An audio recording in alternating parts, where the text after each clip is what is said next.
Po'cholarni tayinlab sekin kechqurun ushingga dessertni tayinlab beraman-da. Qo'ylarga po'cha olib kelib, to'kaman oldiga yeyishini qaragin. Shu ovoziga maza qilaman-da. Bah.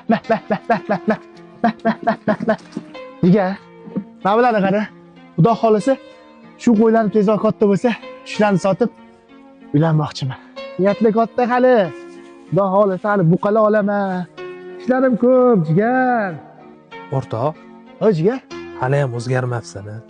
O'sha samimiy, soddaligingcha qolsa. Yoshida billa katta bo'lgan og'aylarimiz 3-4 so'm pul topib o'zgarib ketdi.